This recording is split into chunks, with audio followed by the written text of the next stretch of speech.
ધોરણ 6 सत्र 2 काव्य पहलू इतनी शक्ति हमें देन दाता।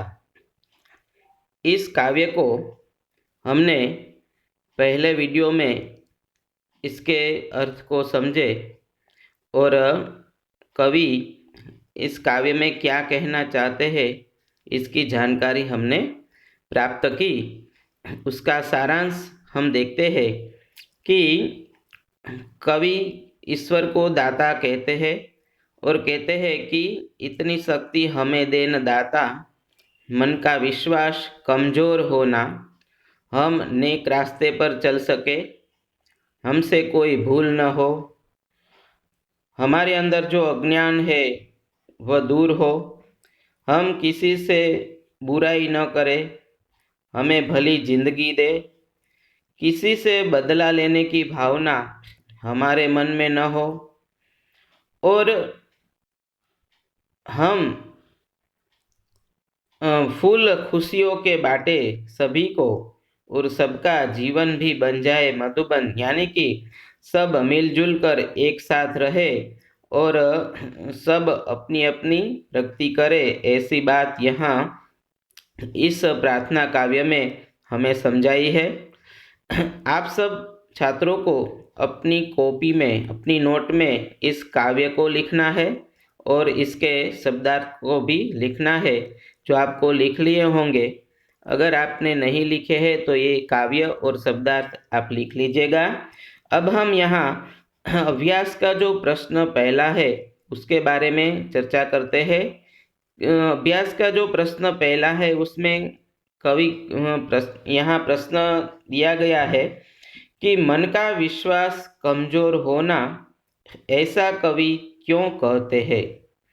तो इसके उत्तर में हम ऐसा लिख सकते हैं कि कवि यहाँ इसलिए ऐसा कहते हैं कि मन का विश्वास कमजोर होना, यानी कि हर तरफ जुल्म और बेबसी है और सभी इंसान डरे हुए हैं।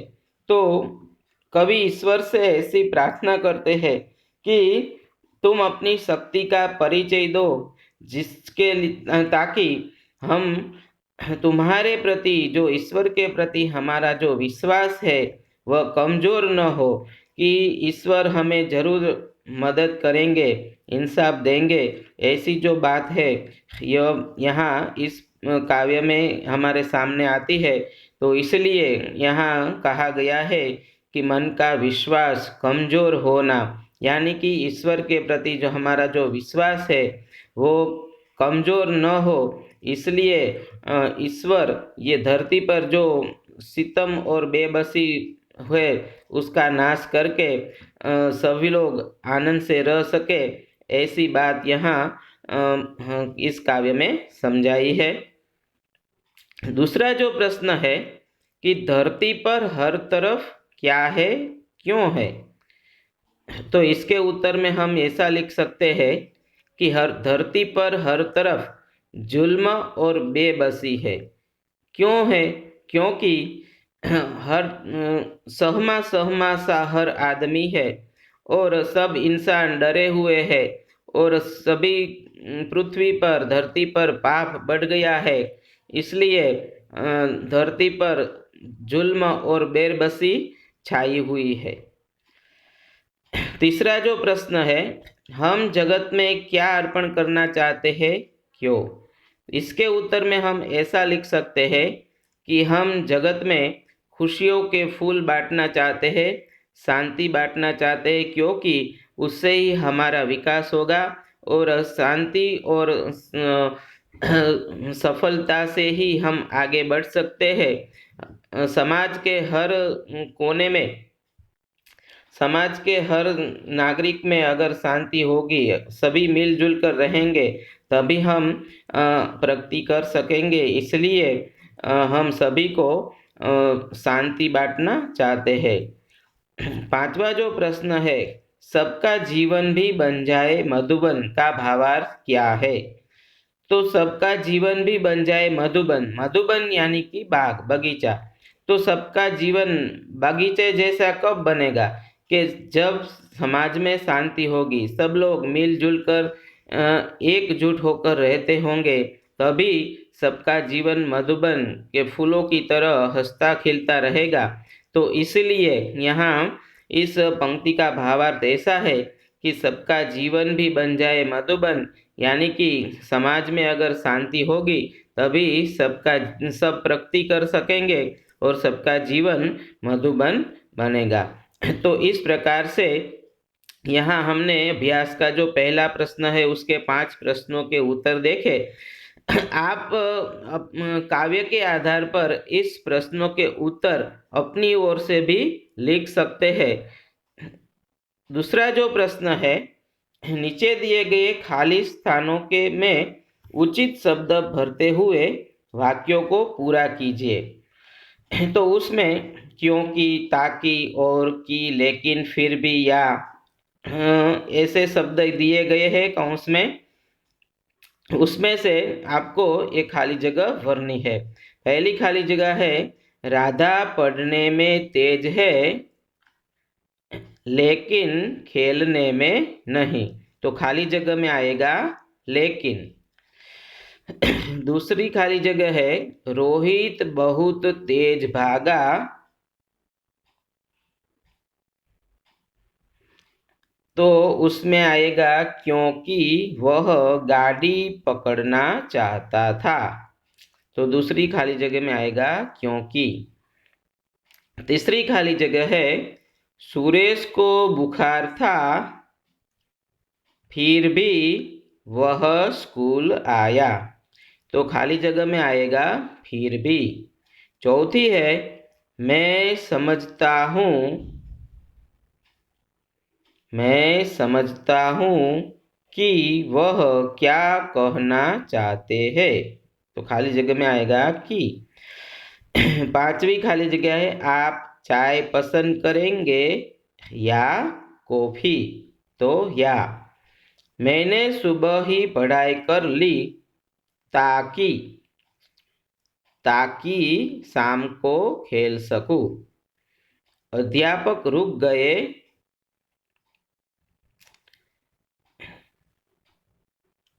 और लड़के के बोलने की प्रतीक्षा करने लगे। और अध्यापक रुक गए और लड़के की बोलने की प्रतीक्षा करने लगे। तो इस प्रकार से दूसरा जो प्रश्न है खाली जगह का, वो आपको अपनी नोट में लिखना है। पहला प्रश्न भी लिखना है, दूसरा। तीसरा प्रश्न है, निम्नलिखित विषय के बारे में अपने विचार व्यक्त करते हुए चर्चा कीजिए। बारिश होनी चाहिए या नहीं। तो यहाँ 2 कारण दिए गए हैं कि बारिश होने से धरती हरी भरी बनती है और खेत में अच्छी फसल होती है। और दूसरा कारण है, बारिश होने से कीचड़ होता है, गंदगी फैलती है, बीमारियां बढ़ती है। तो इस के चर्चा करते हुए हमें कहना है कि बारिश होनी चाहिए या नहीं। तो हम देखते हैं कि अगर बारिश नहीं होती, अकाल होता है, तो तब सभी मनुष्यों, पशु पक्षी को पानी नहीं मिलता, खाने के लिए अनाज नहीं मिलता, जो पशु के लिए हरियाली घास नहीं मिलती। तो इस प्रकार से बारिश नहीं होती तो ये सब परिस्थिति होती, अकाल होता और हम सभी मनुष्यों को पानी के बिना एक क्षण भी नहीं रह सकते हम। तो इसीलिए यहाँ कहते हैं कि बारिश होने से कीचड़ होती है, गंदगी फैलती है, बीमारियां बढ़ती है, ये बात तो सही है। लेकिन अगर हम उसमें ध्यान रखें कि गंदगी फैलने से हम रोक सकते हैं, बीमारियां फैलने से हम रोक सकते हैं, कि अपने आप का ख्याल रखें, तो हम ये सब बीमारियों से, गंदगी से दूर रख सकते हैं। लेकिन बारिश तो होनी ही चाहिए। तो इसके चर्चा में हम ऐसा कह सकते हैं कि बारिश होनी चाहिए। आपको अपनी ओर से इस प्रश्न का उत्तर लिखना है। चौथा जो प्रश्न है, उदाहरण के अनुसार विशेषणों का उपयोग करके वाक्य बनाइए। तो यहाँ उदाहरण दिया गया है कुछ, तो इसका वाक्य है, कुछ कपड़े गंदे हैं। तो इस प्रकार से आपको इस शब्दों का, इस विशेषण का वाक्य बनाना है। तो पहला है सुंदर, तो मैं सुंदर हूँ। दूसरा है चार, तो मेरे पास 4 पुस्तक है। तो इस प्रकार से उसका, थोड़ा, लाल, तीसरा, 15, ये सभी विशेषणों का आपको वाक्य बनाना है। 5वां प्रश्न है, संयुक्ताक्षर से शब्द बनाकर वाक्य में प्रयोग कीजिए। उदाहरण, क वत्ता क बराबर क, तो धक्का, तो उसने मुझे धक्का मारा। तो इस प्रकार से च वत्ता च बराबर च, त वत्ता त बराबर त। तो इस प्रकार से उदाहरण के अनुसार आपको इस शब्द का सब जो दिए गया है संयुक्ताक्षर, उसका शब्द बनाकर वाक्य में प्रयोग करना है। इसमें यह आपको देखकर लिखना है। तो इस प्रकार से हमने यहाँ अभ्यास के प्रश्नों के बारे में चर्चा की।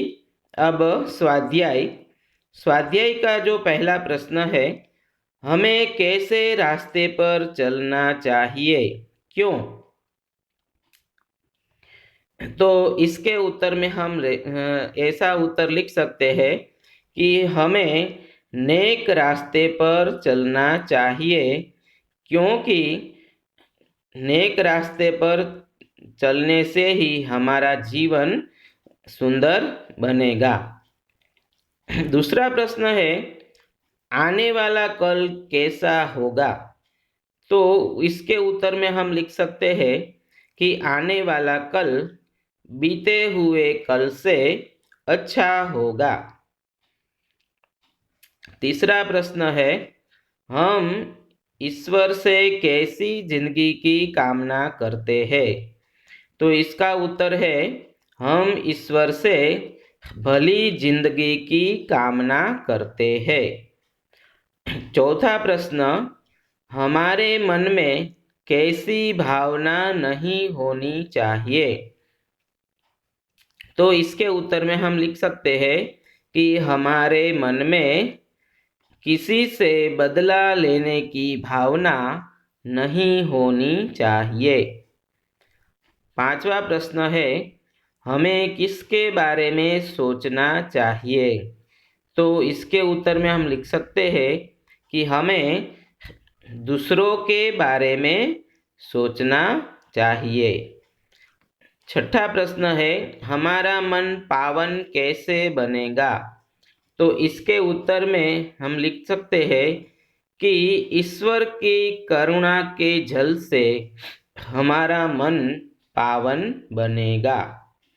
सातवां प्रश्न है, कविता में कैसा जल बहाने की प्रार्थना की गई है, क्यों? तो इसमें हम लिख सकते हैं कि कविता में करुणा का जल बहाने की प्रार्थना की गई है, क्योंकि उससे ही हमारा जीवन पावन बनेगा। आठवां प्रश्न है, किसकी रचना का अंत नहीं होना चाहिए? तो ईश्वर की रचना का अंत नहीं होना चाहिए, यह उसका उत्तर है। आगे दूसरा प्रश्न है, उदाहरण के अनुसार समान तुक वाले यानी कि तुकान शब्द लिखिए। उसमें उदाहरण है लड़ाई, उतराई, कमाई, बुनाई, धुलाई, पढ़ाई, सिलाई। तो इस प्रकार से आपको लताए, तो उसके अंत में ए आता हो ऐसे शब्द लिखने हैं। लताए, खिलाए। इस प्रकार दूसरा शब्द है सुंदरता, तो पीछे ता आता हो ऐसा शब्द आपको लिखना है। समानता।